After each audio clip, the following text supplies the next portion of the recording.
నమస్కారం. Big debate ప్రత్యేక చర్చ కార్యక్రమానికి స్వాగతం.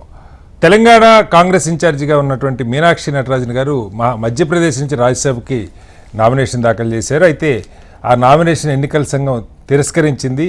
అక్కడ ఉన్నటువంటి రిటర్నింగ్ ఆఫీసర్ కోర్టు ఆవిడకి జారీ చేసిన ఒక సమన్లకు సంబంధించిన సమాచారాన్ని అఫిడవిట్లో పొందుపరచని కారణంగా తిరస్కరిస్తున్నట్టుగా చెప్పారు. అయితే ఆవిడ మీద తెలంగాణలో ఎక్కడా ఎఫ్ఐఆర్ కానీ కేసు కానీ నమోదు కాలేదు. కేవలం ఒక మహిళ పెట్టిన ప్రైవేట్ కేసుకు సంబంధించి కోర్టు ఆమెకు నోటీసులు ఇచ్చింది తప్ప దీనిలో ఇది ఏ రకంగానూ చట్ట ఉల్లంఘన కాదు అని కాంగ్రెస్ ఆరోపణ చేస్తుంది. దాని మీద ఢిల్లీ స్థాయిలో పెద్ద ఎత్తున ఇది ఓట్ చోరీ నుంచి బీజేపీ సీట్ చోరీకి వచ్చిందని చెప్పి ఆరోపణలు చేస్తూ ఉన్నారు. నిజంగా ఒక రాజ్యసభ సభ్యురాలి నామినేషన్కి సంబంధించి ఈసీ రిటర్నింగ్ అధికారి ఎంతవరకు వ్యవహరించాలి ఏంటంటే దాని మీద ఇవాళ బిగ్ డిబేట్లో ప్రత్యేకమైన చర్చను చెప్పడం. చర్చలో మనతో పాటు జయప్రకాష్ నారాయణ గారు, డాక్టర్ జయప్రకాష్ నారాయణ గారు లోక్సత్తా వ్యవస్థాపకులు వారు మనతో ఉన్నారు. అలాగే ఎండల లక్ష్మణ్ గారు భారతీయ జనతా పార్టీ సీనియర్ నాయకులు, మాజీ శాసనసభ్యులు వారు కూడా మనతో ఉన్నారు. అలాగే గౌరీశంకర్ గారు ప్రముఖ రాజకీయ సామాజిక విశ్లేషకులు వారు కూడా మనతో ఉన్నారు. మరి కాసేపట్లో కిరణ్ యాదవ్ గారు కాంగ్రెస్ పార్టీ అధికార ప్రతినిధి కూడా మనతో జాయిన్ అవుతారు. ముందుగా జేపీ గారు నమస్కారం. నమస్తే శ్రీనివాస్. జేపీ గారు, మీరు చూసుంటారు ఈ డీటెయిల్స్ అన్నీ. అక్కడ ఉన్న బలాబలాల సంఖ్య 230 మంది అసెంబ్లీ సభ్యులు ఉన్నటువంటి మధ్యప్రదేశ్లో బీజేపీకి 164 స్థానాలు ఉన్నాయి, కాంగ్రెస్కి 63 ఉన్నాయి. సబ్జెక్ట్ కరెక్షన్ ఏదైనా ఒకటి అటు ఇటు ఉండొచ్చు. ఒక 3-4 ఇతర గ్రూపుల వాళ్ళు ఉన్నారు. వాస్తవంగా అక్కడ 3 స్థానాలు ఖాళీ ఉన్నాయి. 2 బీజేపీకి దక్కే అవకాశం ఉంది, 1 కాంగ్రెస్కి దక్కుతుంది. అయితే బీజేపీకి ఒక 10 ఓట్లు అదనంగా ఉన్నట్టుగా కనపడుతోంది. 153, 154 సరిపోతే వాళ్ళకి ఇద్దరికి. ఒక 10 ఎమ్మెల్యేలు ఎక్స్ట్రా ఉన్నారు వాళ్ళకి. కాంగ్రెస్కి ఒక 10 మంది తక్కువ ఉన్నారు నాకు తెలిసి. బట్ మూడవ అభ్యర్థిని కూడా బీజేపీ రంగంలోకి దించింది. ఇవన్నీ పక్కకు పెడితే నామినేషన్ దశలో అఫిడవిట్ సబ్మిట్ చేయడంలో ప్రైవేట్ కేసుకి సంబంధించి కోర్టు ఇచ్చిన నోటీసులు సమన్స్కి సంబంధించి ఆవిడ ఆల్రెడీ రిప్లై కూడా ఇచ్చున్నారు కోర్టుకి. అది మెన్షన్ చేయాలా? రిటర్నింగ్ అధికారులు నామినేషన్ దశలోనే వీటన్నిటిని స్క్రూటినీ చేస్తారా? మీరు ఎన్నికల సంస్కరణ దశాబ్దాలకు పనిచేశారు, ఏంటి మీ మొట్టమొదటిది శ్రీనివాస్, కాంగ్రెస్ కి మీరు అన్నట్టు 63 సభ్యులు ఉన్నారు, 230 మంది సభ్యులు ఉన్న సభలో ప్రస్తుతం 229 మంది ఉన్నారు. నిబంధనల ప్రకారం 58 ఓట్లు వస్తే నెగ్గుతారు. కాబట్టి కాంగ్రెస్ కి సర్ప్లస్ ఉన్నది, బీజేపీకి సర్ప్లస్ ఉంది. కాబట్టి కాంగ్రెస్ తో తగ్గేం లేదు. కాంగ్రెస్ కి ఒక సీటు పద్ధతి ప్రకారం వచ్చేస్తుంది. అది కొంచెం క్లారిఫికేషన్ చెప్తున్నా. ఇక రెండోది, నిస్సందేహంగా రిటర్నింగ్ ఆఫీసర్ తప్పు చేశారు. ఏమి దానిలో వివాదానికి ఆస్కారం లేదు. ఇప్పుడు ఏమిటి దీనిలో కేసు కొద్దిగా వివరాలు తెలుసుకుంటే, మీనాక్షి నటరాజన్ గారు ఆమె పార్టీ బాధ్యులుగా ఉన్నారు రాష్ట్రంలో. ఎవరో ఇంకొక పార్టీలో కింది స్థాయి పార్టీ కార్యకర్త లేకపోతే నాయకుడి మీద ఫిర్యాదు చేశారు, అతని ప్రవర్తన బాగలేదని. వివరాలు మన అనవసరం. ఫిర్యాదు ఎవరి మీద? ఫలానా వాడు తప్పు చేశాడు, మీరు కాస్త ఉన్నత స్థాయిలో నాయకులు కాబట్టి మీరు చర్య తీసుకోండి వాడి మీద రాజకీయంగా, పార్టీ పరంగా చర్య తీసుకోమని. పార్టీ పరంగా అది ఏ రకంగా ఆవిడకి అసలు ఏ రకమైన నేరారోపణ జరుగుతుంది? ఈ రకంగా అది నేరారోపణగా భావిస్తే భారతదేశంలో ఏ ఎమ్మెల్యే, ఏ మంత్రి, ఏ ముఖ్యమంత్రి, ప్రధానమంత్రి పదవిలో ఉండడు. రోజుకు ఈ పిటిషన్లు వస్తాయి. సార్ ఫలానా చోట నాకు అన్యాయం జరిగింది, నా మీద అలా చేశాడు, దుర్భాషలాడాడు, ఈ కేసు ఉంది, మీరు చర్య తీసుకొని అంటే మరి పద్ధతి ప్రకారం జరగదు అలాగా. మామూలుగా వాళ్ళందరి మీద కూడా వాళ్ళ కోర్టు సమస్య, వాడు కోర్టుకి ఏమైనా గుర్తుందో కొంచెం పరుషంగా మాట్లాడుతున్నాం. ఒకప్పుడు తెలంగాణలోనే మీకు గుర్తుంది, ఆనాడు ఉమ్మడి ఆంధ్రప్రదేశ్లో ప్రియాంక గాంధీ గారు పెళ్లి చేసుకోబోతుంటే ఇక్కడ అనామకుడు కోర్టుకి వెళ్ళి నాకు పెళ్లి చేసుకుంటానని మాట ఇచ్చింది, స్టే ఉంటే కోర్టు స్టే ఇచ్చిందట, నోటీస్ ఇచ్చిందట. అసలు నోటీసు అర్థం ఉందేమన్నా? అసలు ఈ కేసులో మెడమే తలకాయ నడవడం చూస్తే నోటీస్ ఇచ్చే అవకాశం ఉంది. సరే కోర్టు ఏదో పొరపాటు చేసింది. దీనిలో అసలు మీనాక్షి నటరాజన్ ఆవిడకి ఏ రకంగా నేరస్తురాలుగా మీరు అంటారు? కల్పబుల్ ఏంటి? రుజువైందో తర్వాత చూద్దాం అసలు. కాబట్టి పూర్తిగా ఏ రకంగానూ అసంబద్ధమైన దానిలో రిటర్నింగ్ ఆఫీసరు అత్యుత్సాహం చూపెట్టి మూర్ఖంగా, నేను కొంచెం పదాలు కటుగా వాడాలి సార్, చెప్పండి, మూర్ఖంగా ఒక కీలకమైన ఎన్నికలో పక్షపాతాన్ని చూపెట్టాడు, అజ్ఞానం కొద్ది చేశాడు, పేరుకు పెత్తనం ఇస్తే తలంతా గొరిగాడో అని మోటివ్స్ నాకు తెలియదు, ఆయన మనిషి ఎవరు తెలియదు. కానీ ఖచ్చితంగా తప్పిదం జరిగింది. ఇప్పుడు ఎన్నికల సంఘానికి 3 పనులు చేయాలి వెంటనే. ఎన్నిక వెంటనే రద్దు చేయండి, కౌంటర్ మార్చండి, మీకు సర్వాధికారం ఉన్నది. ఓకే. చేసి రిటర్నింగ్ ఆఫీసర్ని వెంటనే మార్చండి. ఓకే. మార్చి మళ్ళీ ఎన్నిక నామినేషన్తో ప్రారంభమై మళ్ళీ చేపట్టండి. ఓకే. ఓకే. రిటర్నింగ్ ఆఫీసర్ మీద ఎవరైతే మూర్ఖంగా ఈ నామినేషన్ తిరస్కరించాడో అతని మీద శాఖాపరమైన గట్టి చర్య తీసుకోండి. ఓకే. ప్రజాస్వామ్యంలో మీకు గుర్తుంది, లోక్సత్తా ఉద్యమం నుంచే వచ్చింది ఈ డిస్క్లోజర్. అవునండి. 1999లో మన తెలుగునాట 42 క్యాండిడేట్స్ 1999 ఎన్నికల్లో పోటీ చేసేవాడు నేర చరిత్ర నిఘా తేల్చి చాలా ప్రామాణికంగా ప్రయత్నం చేసి ఆ పేర్లు బయట పెట్టాం. అక్కడి నుంచి ఒక ఉవ్వెత్తిన సమాజంలో చర్చ వచ్చింది. అక్కడి నుంచి కోర్టు కేసులు, అక్కడి నుంచి 2003లో మళ్ళీ చట్టం వచ్చినప్పుడు కీలక పాత్ర నుంచి నాయకత్వం ఇచ్చిన వాడిని నేను. కానీ ఇంకోటి కూడా చెప్పండి సార్, ఎలాగంటే మీరు ఈ ఇష్యూ రైజ్ ఇప్పుడు అఫిడవిట్లో అసలు అది కేసే కాదు, అసలు పోలీస్ స్టేషన్లో కేసు కాదు, కోర్టు నోటీసు, అదొక అంశం పక్కకు పెడితే స్క్రూటినీ చేసేటప్పుడు నాకు తెలుసు, ఎందుకంటే మీరు పోటీ చేశారు, నేను పోటీ చేశాను ఎన్నికల్లో, మనం అందరం మీరు గెలిచారు. అభ్యర్థి అప్పుడు ఆ రాష్ట్రంలో ఓటరా కాదా లేదు, ఈ వివరాలు చూస్తారు తప్ప అఫిడవిట్లో ఉన్న అంశాలు అన్నీ వచ్చినాయా లేదా, లేకపోతే అసలు అవి నిజాలా కాదా అప్పటికప్పుడు స్క్రూటినీ చేసి తేల్చే అధికారం అసలు ఆర్ఓకి ఉంటుందా? మంచిది. రెండు విషయాలు ఉన్నాయి దీనిలో. మొట్టమొదటిది, అసలు నామినేషన్ స్వీకరించే రిటర్నింగ్ అధికారి వీలున్నంత మేరకు నామినేషన్ రిజెక్ట్ కాకుండా ప్రయత్నించి మన పని వాడిని తిరస్కరించడం కాదు, పేరు ప్రయత్నిస్తే తలన కొరవడం కాదు. మేమంతా, నేను రిటర్నింగ్ ఆఫీసర్గా పనిచేశాను వివిధ స్థాయిలో. ఏం చేసేవాళ్ళం, మా ఆఫీస్ సిబ్బంది గారే ముందుగానే అభ్యర్థులు లేకపోతే వాళ్ళ పార్టీ వాళ్ళతో కూర్చుని చిన్న చిన్న పొరపాటు సాంకేతికంగా తెలుసో తెలియకో తప్పులు చేయొచ్చు. లేకపోతే ఉదాహరణకి ప్రపోజ్ చేసిన వాడి పేరు తప్పు రాశాడు అనుకోండి, ఓటర్ల జాబితాలో వరకు, లేకపోతే నంబర్ పార్టీ నంబర్ టెక్నికల్ గా రిజిస్టర్ చేస్తానొచ్చు, కానీ మూర్ఖత్వం అది. అదే మనకు ఉద్దేశం. అదే ఈ పొరపాటు జరిగిందిరా, కరెక్ట్ చేసుకోవాలని చెప్పాలి. మన ఉద్దేశం ఏంటంటే, నిజంగా అనర్హతకి గురవుట అయినట్టయితే ఏది చట్టం ప్రకారం వయస్సు, పౌరసత్వము, లేకపోతే దివాలా తీశాడు, పిచ్చివాడు అంటే లూజ్గా మాట్లాడుతున్నాను, మానసికంగా, ఇలాంటివి రాజ్యాంగంలో చట్టం స్పష్టంగా, అవి తప్ప మీకు అసలు వేరే సంబంధం లేదు. అసలు తిరస్కరించాలా వద్దన్న చర్చ నా వల్ల జరిగింది. సుప్రీంకోర్టు తీర్పులో విధిగా అఫిడవిట్ ఫైల్ చేయాలన్నది కానీ తిరస్కరణ లేదు. అప్పుడు నేను ఎన్నికల సంఘం ముందు వాదించాను, నామినేషన్ పత్రంలో గనక వివరాలు అసలు ప్రకటించకుండా ఖాళీ పెడితే తిరస్కరించాలని చెప్పి నేను కోర్టు ముందు వాదించినట్టుగా అధికారికంగా వాదించి ఎలక్షన్ కమిషన్ నుంచి ఆర్డర్ పొందాను. ఉద్దేశ్యం రిటర్నింగ్ ఆఫీసర్ వెరిఫై చేసి తిరస్కరించాలి కాదు. అరుణ్ జైట్లీ గారు ఆనాడు బీజేపీ జనరల్ సెక్రటరీ గారిని వాదించాడు. ఏమంటే ఈ డిస్క్లోజర్ అంటున్నారు అంటే, వాజ్పేయి గారు మహామహుల్ని ఒక తహసీల్దార్ వచ్చి రిజెక్ట్ చేస్తాడు నామినేషన్, ఇదే ప్రజాస్వామ్యం తెలియదు. నేను పబ్లిక్ గా చెప్పాను, దీని ఉద్దేశం రిజెక్షన్ కాదు, విధిగా వివరాలు ప్రకటించండి చెప్పే బాధ్యత మీకున్నది. తప్పు చెప్తే రేపొద్దున జనం చూసుకుంటారు, వాళ్ళ మీద కావాలంటే కోర్టులో కేసు వేయండి. అంతేగాని పేనుకి పెత్తనం వేస్తే తలంతా కొరగడం చాలా తప్పు. ఇది ఖచ్చితంగా తప్పు జరిగింది. పార్టీని పక్కన పెట్టేద్దాం, దీనిలో పార్టీలకి ఇట్లా అనవసరం. రిటర్నింగ్ ఆఫీసర్ తప్పు చేశాడు, ఏ కారణంగా చేశాడో నాకు తెలియదు కాబట్టి నేను గురించి మాట్లాడను. అజ్ఞానం వల్ల చేశాడా, అహంకారం వల్ల చేశాడా, పక్షపాతంతో చేశాడా, అది తర్వాత విచారణలో తెలుస్తుంది. కానీ నిర్ద్వంద్వంగా నాకు దీనిలో ఏమాత్రం ఇసుమంత కూడా సందేహం లేదు, ఇది తప్పు. ఎన్నికల సంఘానికి సర్వాధికారాలు ఉన్నాయి, వెంటనే దీన్ని సవరించే బాధ్యత అధికారం వాళ్ళకు ఉంది. ఆ బాధ్యత తీసుకుంటే అప్రతిష్ట పాలు కాకుండా, ప్రజాస్వామ్యంలో ఇప్పటికే అబద్ధ ప్రచారంతో అసలు అంతా బాగున్నా కూడా బాగలేదని చెప్పిన ప్రచారాలు జరుగుతున్నాయి. అలాంటి నేపథ్యంలో ఈ పిచ్చి పనులు చేయడం వల్ల ఎన్నికల వ్యవస్థ మీద మరింత నమ్మకం సన్నగిలుతుంది. ఇంకొక ప్రశ్న సార్, మీరు చెప్పండి, నిన్ననే కాంగ్రెస్ నాయకత్వం దాదాపు కేసీ వేణుగోపాల్తో సహా వాళ్ళంతా ఎన్నికల అధికారిని కలవటానికి వెళ్ళారు, చీఫ్ ఎలక్షన్ కమిషనర్ని. అపాయింట్మెంట్ లేని కారణంగా కలవలేదు. ఇంత పెద్ద ఒక రాజ్యసభకి, అందులో ఒక రాష్ట్ర ఇన్ఛార్జిగా ఉన్న మహిళ నామినేషన్, అదేదో లోకల్ ఎన్నిక కాదు, ఎమ్మెల్యే ఎన్నికలు కూడా, రాజ్యసభకి సంబంధించి చాలా లిమిటెడ్ అప్లికేషన్స్ ఉంటాయి. రిజెక్ట్ చేసేటప్పుడు పై అధికారులను సంప్రదించకుండా నిర్ణయం తీసుకుంటారా, లేదు సరే నిర్ణయం పొరపాటుగా తీసుకున్నారు అనుకుందాం, ఇప్పుడు ఎన్నికల సంఘం దీన్ని మీరు చెప్పిన పద్ధతిలో ఆ నామినేషన్ల ప్రక్రియను రద్దు చేసి మళ్ళీ ఫ్రెష్గా నామినేషన్లు, ఆ అధికారి మీద శాఖాపరంగా చర్యలు తీసుకుంటారని ఆశించవచ్చా? ఎందుకంటే ఈ దేశంలో చాలా సందర్భాలు అలాంటి పరిస్థితులు కనపడలేదు. జేపీ గారు, మొట్టమొదటిది చట్ట ప్రకారం రిటర్నింగ్ ఆఫీసర్ సర్వాధికారి, ఆయనకు ఎవరు ఆదేశం ఇవ్వకూడదు, ఆయన ఆదేశాలు స్వీకరించకూడదు. కాబట్టి అక్కడ ఇంకోటి బాధ్యత చేయడం సరైనది కాదు.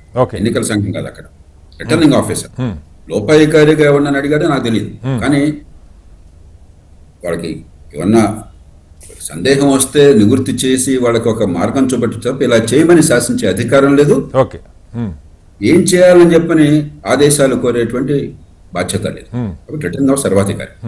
కానీ అక్కడ తప్పు కనుక చాలా నిర్దిష్ట, ఇది మామూలు తప్పు కాదు, చాలా స్పష్టంగా on the face of it is wrong, fundamental. దీనిలో వివాదానికి ఆస్కారం లేదు. The facts are incontrovertible. Okay. అలాంటప్పుడు ఎన్నో సందర్భాల్లో ఎన్నికల సంఘం ఎన్నిక పూర్తయిన తర్వాత అసెంబ్లీ కానీ లోక్సభ మొన్నే జరిగింది కదా సార్, మొన్న బెంగాల్లో జరిగింది. ఫాల్టా ఓటింగ్ అయిన తర్వాత రద్దు చేశారు. ఇప్పుడు హెచ్ఎన్ బహుగుణ అలహాబాద్ అనుకుంటా, అది తేజీ గర్వాల్ అనుకుంటా, ఆయన పోటీ ఇందిరాగాంధీ వ్యతిరేకంగా పోటీ చేస్తే ఆయన భయంకరంగా రిగ్గింగ్ చేస్తారు అధికార పార్టీ వాళ్ళు. పేరి శాస్త్రి గారు అప్పుడు ఉన్నది, ఆయన పెద్ద బలమైన ఎన్నికల సంఘం కమిషన్, చాలా మెత్తటి మనిషి. ఎన్నిక మొత్తం రద్దు చేసి వాళ్ళు ఎన్నిక నిర్వహించాడు. కాబట్టి ఎన్నికల సంఘానికి ఆర్టికల్ 324 కింద స్పష్టమైన సర్వాధికారాలు ఉన్నాయి. ఇది సరైన కేసు. ఆ అధికారాన్ని ఉపయోగించడం. మామూలు ఎన్నికలు జనరల్ ఎలక్షన్ లో ఎవరిది నిజం ఎవరిది అబద్ధం చెప్పడం కష్టం. చాలా బ్లాక్ అండ్ వైట్ కేసు.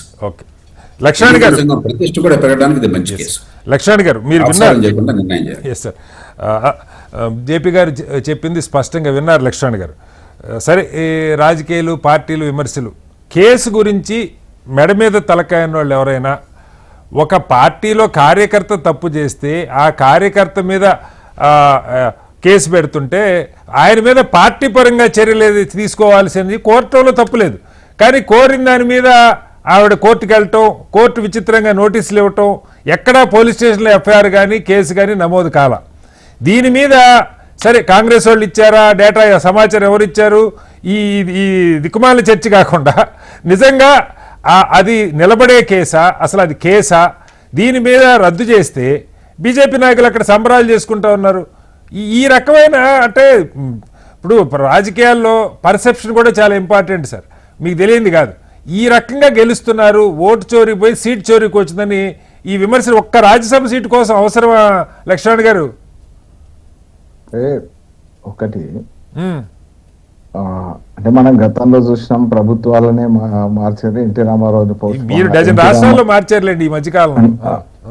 నేను అయితే పరిపూర్ణమైన మెజారిటీ ఉన్నాక అమెరికాకు ఆరోగ్యం ఆపరేషన్ కొత్త, ఇక్కడ ఆపరేషన్ జరిగినటువంటి పరిస్థితులు చూసినాం. సరే, ఇక్కడ ఓటు నోటు కేసులు ఉన్నటువంటి పరిస్థితులు చూసినాం. ఇక్కడ ఎవరైతే ఒక పార్టీ నుంచి గెలిచి ఆ ఎమ్మెల్యే గారు అట్లనే ఉండి ఆ పార్లమెంటుకు పోటీ చేసినటువంటి పరిస్థితిని చూసినాం. అది పార్టీ ఫిరాయింపు కాదనేటువంటి జడ్జిమెంట్లు కూడా చూసినాం. అంటే నేను భారతీయ జనతా పార్టీ ఒక ఓటు కోసం కేంద్ర ప్రభుత్వాన్ని వదులుకున్నటువంటి పార్టీ. అది ఎన్నాళ్ళు చెప్పుకుంటారు సార్, అది ఎన్నాళ్ళు చెప్పుకుంటారు. నేను ఒక విషయం ఇక్కడ, ఇది అంటే అక్కడ కైలాస్ విజయవర్గీయ సీనియర్ లీడర్ చెప్తున్నటువంటి దాని ప్రకారం అంటే కేసే గానీ, లేకపోతే ఆరోపణ గానీ, లేకపోతే నోటీసు గానీ దానికి సంబంధించి ఓకే, ఏదైతే అక్కడైతే మా ప్రభుత్వం లేదు, అక్కడ ఉన్నది వాళ్ళ ప్రభుత్వమే. ఎక్కడ మధ్యప్రదేశ్ లో మీ ప్రభుత్వం కదా ఉంది, నామినేషన్ రిజెక్ట్ చేసిన దగ్గర మీ ప్రభుత్వం ఉంది సార్. కాదండి, మధ్యప్రదేశ్ లో బీజేపీ సీనియర్ లీడర్ కైలాస్ విజయవర్గీయ చెప్పిన దాని ప్రకారం ఎక్కడైతే మీనాక్షి నటరాజన్ గారు ఇన్ఛార్జ్ ఉన్నారు, ప్రభుత్వం ఇక్కడ ప్రభుత్వమే ఉన్నది తెలంగాణలో. ఈ ప్రభుత్వం ఉన్నది, ఏదున్నా ఈ విషయం మా దృష్టికి తీసుకొచ్చింది. పేరు వాళ్ళు ఒకటి రిటర్నింగ్ ఆఫీసర్ బీజేపీ పార్టీ ఉండదు కదా ఒకటి. రెండో విషయం, వచ్చినటువంటి ఆరోపణ ఏదైతే ఉందో అక్కడ పార్టీ జనరల్ సెక్రటరీ అక్కడ సబ్మిట్ చేసి నిర్ణయ అధికారం గానీ విచక్షణ అధికారం గానీ అక్కడ రిటర్నింగ్ ఆఫీసర్ గారు నిర్ణయం తీసుకోవడానికి అక్కడ రూల్ 26 పర్మిట్ చేస్తున్నాడు. అదే ఇప్పుడు జేపీ గారు ఇందాక చెప్పారు కదా, నేను కాగితం తీసుకొని వెళ్ళి కోర్టుకు వెళ్తాను, లక్ష్మణ్ గారు నాకు ₹1,00,000 ఎగ్గొట్టారండి, లేకపోతే లక్ష్మణ్ గారు డ్రైవర్ ఎగ్గొడితే లక్ష్మణ్ గారు అడగమని ఇప్పించట్లేదని నేను కేసు పెడతాను. వాళ్ళు కోర్టు ఏమండి లక్ష్మణ్ గారు అని మీకు నోటీస్ ఇస్తుంది అనుకోండి, మీరు మీ మీద కేసు ఉన్నట్టే, మీరు దోషి అయిపోయినట్టే, మీరు డిక్లేర్ చేయకపోతే డిస్క్వాలిఫై అయిపోతారా? ఇప్పుడు ఆల్ ఇండియా ప్రెసిడెంట్ కు ఇవాళ ఇచ్చటైన పాత్రధారే మా పార్టీ అధినేతకు అప్పుడు ఇచ్చటైన పాత్రధారే అంతా అల్లినటువంటి నాటకంలో భాగంగా ఆరోపణ అయింది. ఆరోపణ తర్వాత కన్విక్షన్ బేర్ చేశారు. మా రాష్ట్రీయ అధ్యక్షులు, ఆల్ ఇండియా పార్టీ అధ్యక్షులు కన్విక్షన్ బేర్ చేశారు. సరే, ఇప్పుడు నేను ఎందుకు అంటున్నానంటే కొన్నిసార్లు మరి అక్కడ వాస్తవం ఏంది అని అంటే వాస్తవం ఏంది అనేటువంటిది మీకు తెలుసు, మాకు తెలుసు. ఒక నాటక ఫస్ట్ ఇయర్ లో జరిగినటువంటి దాన్ని ఆధారం చేసుకొని కన్విక్షన్ ఇచ్చింది. సరే, ఇక్కడ వాళ్ళు అంటే దాన్ని పొందుపరచాల్సినటువంటి అవసరం అండి. ఖచ్చితంగా పొందుపరచాల్సిన అవసరం లేదు అని కదా చర్చ. ఒక విషయం అండి, కాంగ్రెస్ కు పెద్ద పెద్ద లాయర్లు ఉన్నారు. కాంగ్రెస్ సుదీర్ఘకాలం పరిపాలన చేసింది. కాంగ్రెస్ అనేక ఎన్నికల్లో పాల్గొంది. మరి కాంగ్రెస్ నామినేషన్ పత్రం దాఖలు విషయంలో అవసరమైనటువంటి శ్రద్ధ చూపాల్సి ఉండే. మీకు దాని మీద వాళ్ళ రాజ్యసభ మెంబరే చెప్పారండి. నేను నామినేషన్ శేషన్ గారు వచ్చే వరకు కొన్ని నియమ నిబంధనలు సామాన్యుడికి తెలియవు. అచ్చా, ఈ రిటర్నింగ్ ఆఫీసర్ నిర్ణయం తీసుకున్నాక ఇప్పుడు అందరం ఒళ్ళు దగ్గర పెట్టుకునేటువంటి పరిస్థితి ఉంది. ఏ వాళ్ళు దగ్గర పెట్టుకుంటారు లక్ష్మణ్ గారు? ఇది ధర్మమా? మీరు చెప్పండి. ఇది 100కి 100 పాళ్ళు పోలీస్ స్టేషన్లో కేసు ఉంటే వేరు. కోర్టు ఆమె A4గా ఉంది ఆ కేసులో, ఏది కోర్టులో పెట్టిన ప్రైవేట్ కేసులో, కోర్టులో ఫైల్ అయిన కేసులో కోర్టు ఆమెకు ఒక కాగితం పంపించింది. అమ్మ మీ సమాధానం కావాలని ఆవిడ సమాధానం ఇచ్చింది. దీని మీద అసలు ఆ కేసు తీసుకోవటమే అది విచిత్రం. ఇప్పుడు నేను తప్పు చేస్తే మా నాన్న శిక్షించలేదని నాన్న మీద కేసు పెట్టినట్టు, లేదు మా టీచర్ ఏమన్నా అర్థం ఉందా లక్ష్మణ్ గారు? ఆ కేసు పట్టుకొని దాన్ని అఫిడవిట్ లో పెట్టలేదని రిజెక్ట్ చేస్తారు. అది ఎంతవరకు నిబంధనలకు ఒకవేళ ఆయన వివరణ అడగచ్చు, లేకపోతే నిర్ణయం తీసుకోవచ్చు. నిర్ణయం తీసుకున్నాడు, ఇది పరిస్థితి. రైట్, అది నిర్ణయం ఎందుకు తీసుకున్నాడు రాజకీయం. మళ్ళీ వస్తాను మీ దగ్గరికి, ఒకసారి మళ్ళీ వస్తాను. కిరణ్ గారు, ఇది అంటే చివరికి మీ పరిస్థితి ఎట్లా అయిపోయిందంటే మీ నాయకులే పంపించారు. సరే, అది రైటా రాంగా కేసు అసలు అంటే చూడండి, పార్టీ రాష్ట్ర ఇన్ఛార్జి మీద ఎవరో ఎక్కడో ఏదో ప్రైవేట్ కేసు, అసలు ఆమెకు సంబంధమే లేని కేసు, ఆమె పేరు జడ్జి గారు ఎట్లా పెట్టారు, దాన్ని ఎట్లా క్వాష్ చేసుకోకుండా ఉన్నారు. ఇంత జరుగుతూ ఉంటే మళ్ళీ ఆ సమాచారం మధ్యప్రదేశ్ నాయకులు పంపించారని వాళ్ళు డిక్లేర్ చేస్తూ ఉన్నారు. మీరు మాట్లాడే ముందు కిరణ్ గారు చెప్పండి, మీనాక్షి మీ రాష్ట్ర ఇన్ఛార్జికి సంబంధించిన నామినేషన్ విషయంలో ఈ రాష్ట్రం నుంచే కేసు ఉందని చెప్పి ఆ కేసు ఎలా ఫైల్ అయింది ఏంటి, అసలు కేసు కాదు high court notice, metropolitan court notice, అది ఏం చేస్తారు దీని మీద? అంటే ఇలా జరుగుతుంటే కూడా స్పందించలేకపోతే మరి ఫలితాలు ఇలాగే ఉంటాయి కదా. ఒకటి ముందు మనం ఈరోజు నిన్నటి నుంచి మనం చూస్తా ఉన్నాము, గ్రామాలు కాంట్రవర్సీలు అంతా చూస్తాను. దానికన్నా ముందు సార్ బీజేపీ పార్టీ ఒక విషపు పార్టీ ఇలా భారతదేశంలో మొలకెత్తి, అంటే విషంతోనే మొలకెత్తున్న అబద్ధాలతోనే నడుస్తూ ఉన్నది. ఎందుకంటే సార్ బీజేపీ గతంలో వారు చెప్పి 2 లక్ష్మీనారాయణ గారు ఒక ఓటు కోసం ప్రభుత్వాన్ని విడిచిపెట్టినామని, అంటే ఆ రోజులు ఎప్పుడో పోయినాయి.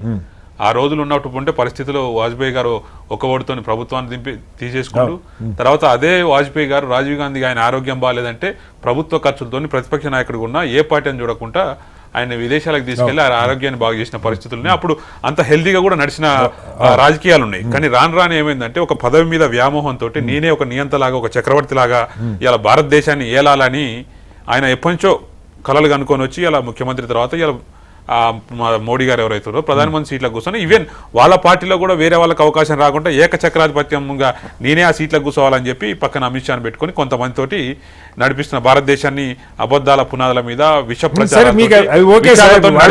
రోజు తిట్టండి, నాకు అభ్యంతరం లేదు. కానీ ఇప్పుడు ఎందుకు ఏమంటున్నారు సార్, ఎందుకు ఇలాంటిది? ఎందుకంటే ఇలా మీరు అడిగిన క్వశ్చన్ ఇలా ఒక్క రాజ్యసభ సీట్ కోసం ఎందుకు చేస్తారంటే వాళ్ళు భారతదేశం అంతా వాళ్ళ మీద ముఖం మీద ఊసినా కూడా వాళ్ళకి కావాల్సింది ఏంటంటే సీట్లు నెంబర్లు. గతంలో బీజేపీ పార్టీ రిగ్గింగ్ చేసిన సందర్భాలు ఉన్నాయి.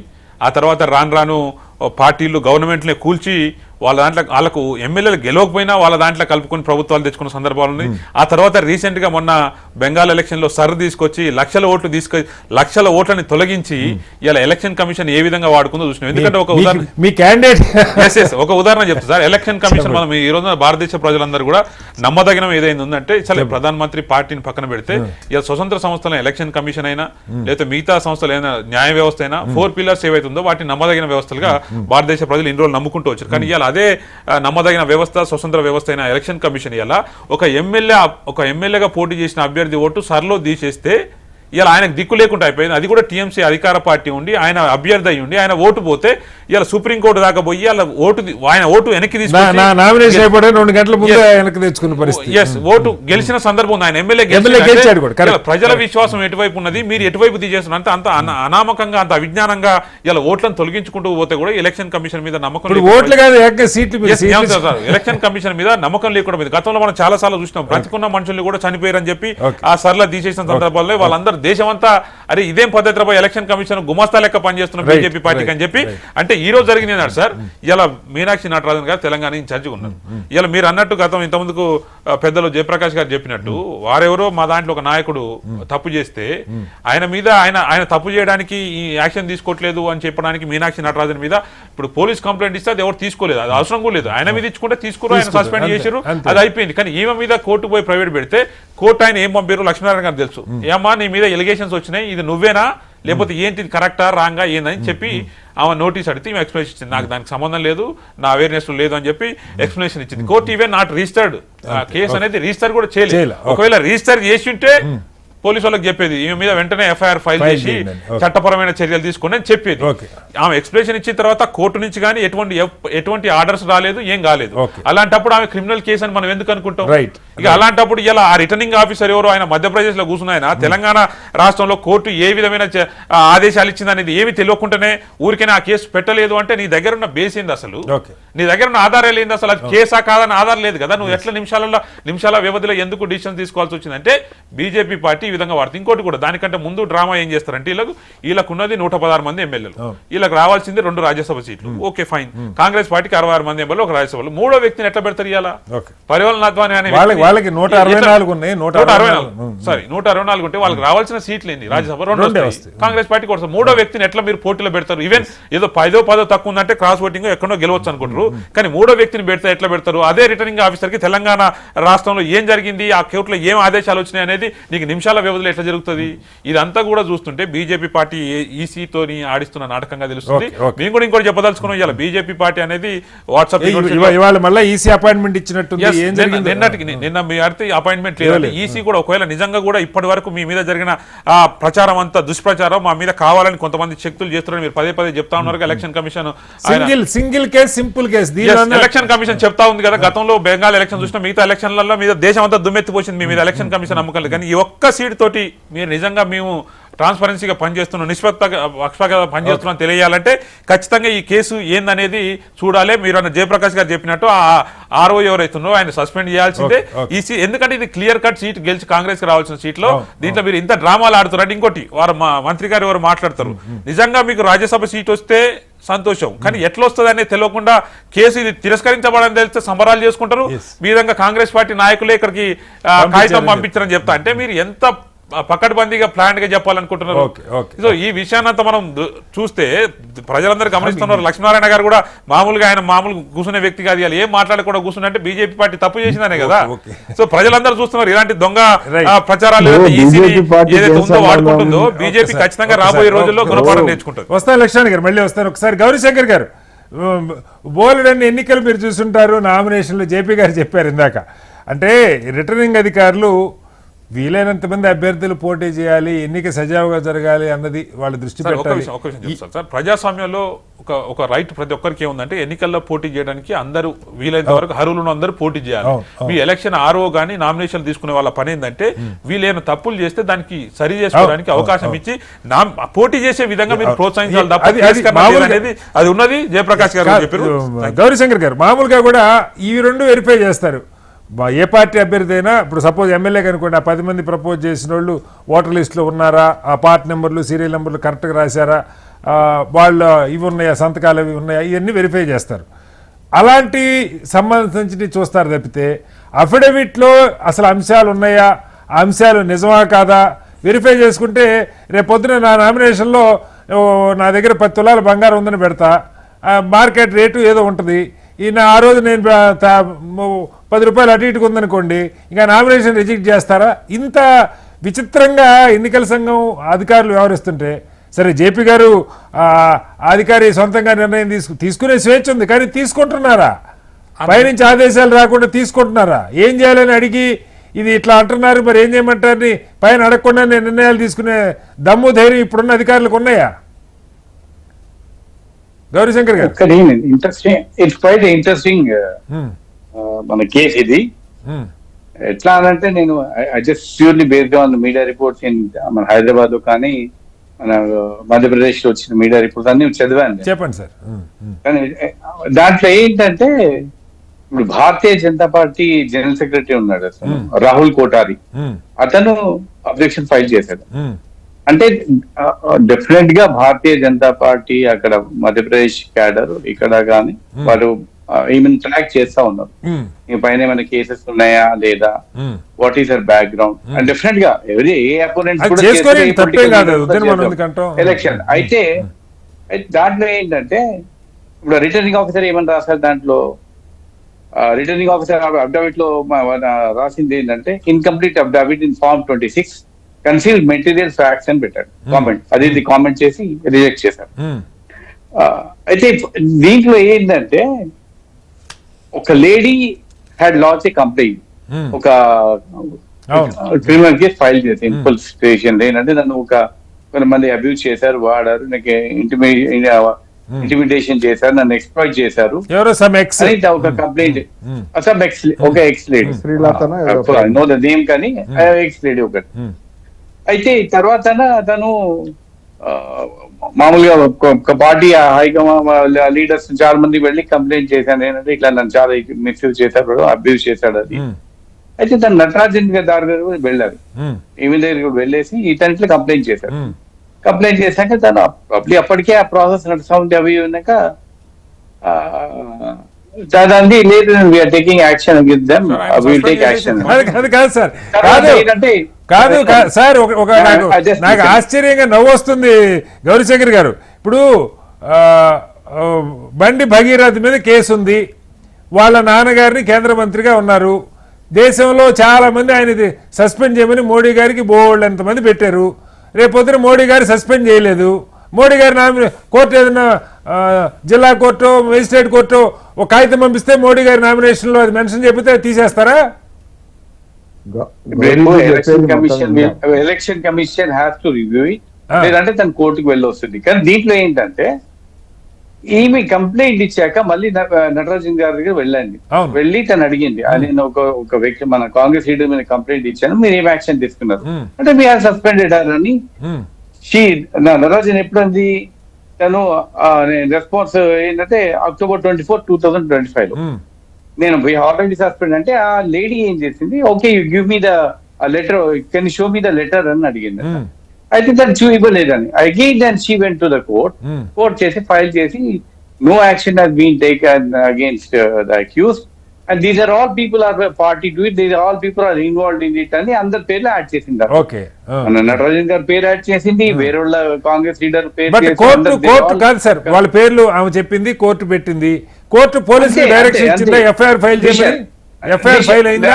అంతవరకే ఉంది, అంతవరకే డిసిషన్ అయింది.